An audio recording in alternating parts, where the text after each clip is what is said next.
Saro na naman na barkong pampasayro ang lumubog sa karagatan ng Pilipinas na Harani sa Basilan, Mindanao.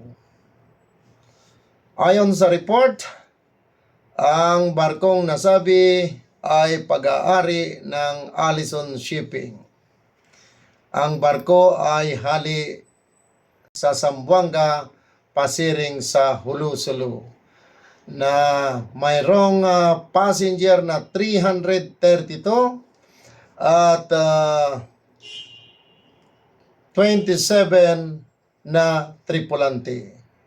Ayon sa balita, umabot na sa 15 ang nasawi, as in ang na-rescue ay nasa 223 at tinatayang missing ay umaabot sa 43.